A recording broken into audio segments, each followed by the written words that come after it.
Sir मैंने जयनारायण कुरील जी को 3 लाख रुपए उधार दिए थे नगद। तो इन्होंने कहा था मैं आपको जमीन दिला दूंगा इसके बाद। कानपुर शहर में एक फिल्मों जैसा मामला सामने आया है। पहले जमीन दिलाने का वादा किया, फिर पीड़ित से रुपए लिए और खुद को नेताजी बताकर मार दी डकार। जी हाँ, मामला पनकी थाने का, जहां प्रार्थी विनय प्रकाश पुत्र स्वर्गीय बिहारी लाल निवासी B block Sainath apartment Panki का, जिसने जयनारायण कुरील से, जो कि निवासी आवास विकास कानपुर नगर से नवंबर 2024 में 3 लाख नगद जमीन दिलवाने के नाम पर लिया था।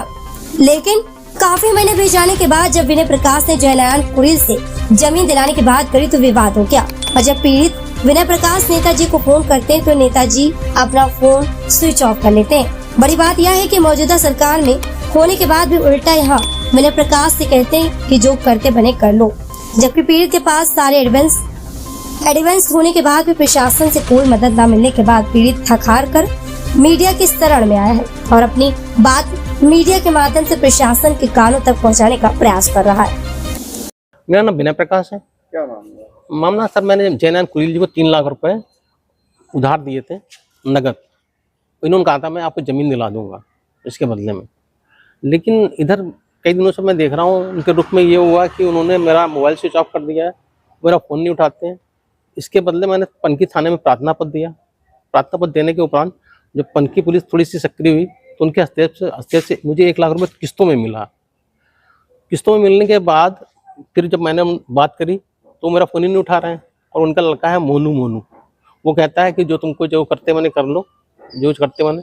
तो फिर मैंने एक प्रार्थना पत्र कमिश्नर साहब के यहाँ भी दिया। कमिश्नर साहब ने फिर मार्क के थाने में आया है, लेकिन मैंने कोई कार्रवाई पुलिस नहीं अब कर रही है, क्योंकि वो हमें लगता है किसी उसने नेता से फ़ोन करा दिया। इसमें पुलिस अब इंटरेस्ट नहीं ले रही बिल्कुल भी।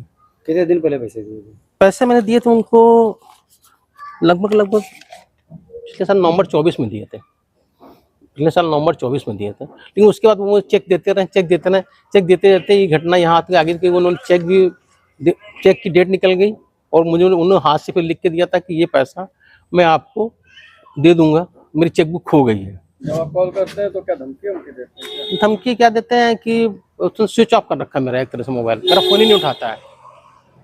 क्या कहना है उनका? वो कह रहा कि भैया पैसा तुमसे वसूलते मैंने वसूल लो, जैसे वसूल लो, जैसे चाहो वैसे वसूल लो, अब हम पैसा नहीं देंगे।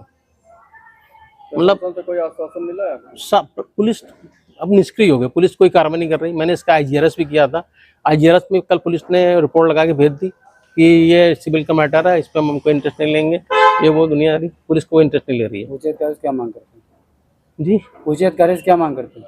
हम चाहते मेरा पैसा वापस मिल जाए और कोई मेरा ज़्यादा नहीं, मैं पैसा जो हमसे लिया है नगद लिया वो हमको वापस कर दें। और मेरा कोई भाई किस्तों में नहीं है तो किस्तों में दे सकते हैं, हम यहाँ भी एग्री हैं, सहमत हैं। जब आपने कमिश्नर जी को उन्होंने कहा था पुलिस सुनेगी, उन्होंने कहा था कि पुलिस सुनेगी, तो उसके बाद कोई कार्रवाई नहीं हुई। हम थाने गया, थाने में पता भी किया, एप्लीकेशन में यहाँ भी आ गई थी, पता किया, लेकिन रिपोर्ट वो क्या लगाएंगे हमें तो नहीं बताएंगे। बोले कि भाई अब हम ज़्यादा दबाव नहीं बना सकते हैं। तो हमने कहा आप ये अपने उच्च अधिकारियों को लिख के दे दीजिए कि इसकी FIR की अनुमति हमको दीजिए। तो FIR की अनुमति भाई पुलिस नहीं कर रही, कुछ नहीं कर रही।